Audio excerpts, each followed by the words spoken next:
Industrial hedonism, our proposal for the city of the post-carbon era. We are committed to bringing together uses that are now segregated from urban centers, the productive spaces. We reincorporate them into the urban pattern and relate them to residential, cultural, and leisure uses.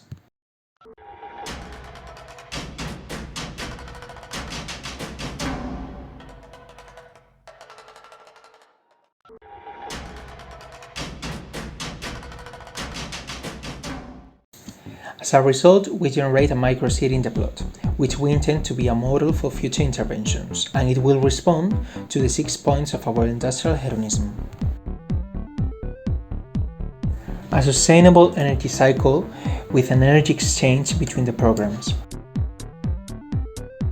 Connectivity with the rest of the neighborhood. The program will relate to their surroundings.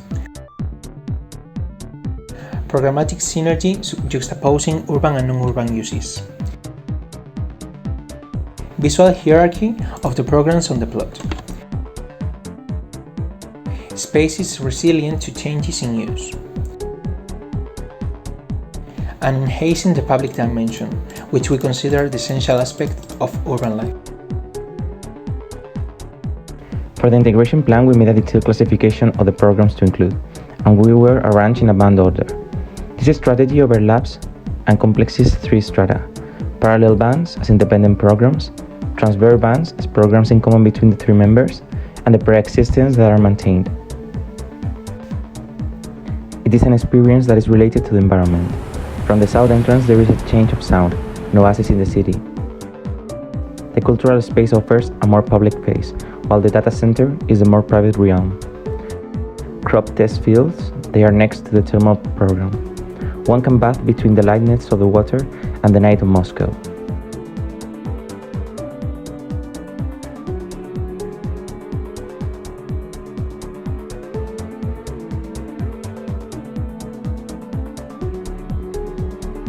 The crop fields are shared also by the distillery. This production picks up the old use of the plot and connects it with the Russian tradition through vodka. Столичная – одна из лучших разновидностей подлинно русской водки. And with the hydroalcoholic gel that is so important nowadays. This use is on the north side so that distribution to all the services can occur. The prototypes have the common goal of saving nature resources. On the one hand, there is the heat energy. The first prototype is intended to convert cold air into hot air. Using the Venturi principle and taking the functioning of the human body as a reference, a passive heating system is developed, which can also act as thermal cushion. By varying the diameters of the ducts through which the air passes, the temperature can be regulated.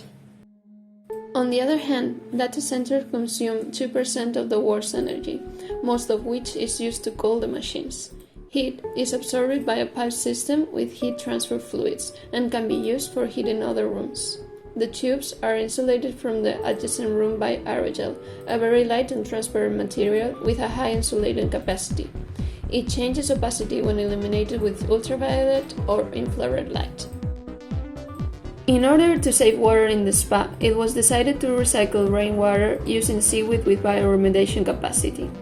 The prototype formalizes this filtering. Ceramic plates, whose groups contain a hydrogel with filtering seaweed, are placed structured that gives them inclination and conducts the water installations. This system will be covered by a piece of glass that allows the seaweed to be seen and walked on. In this way, walkways are formed that connect the different rooms of the bath. All this reflection results in a proposal for a productive microcity in the post-carbon era, with a lifestyle that accompanies it, and that is industrial hedonism.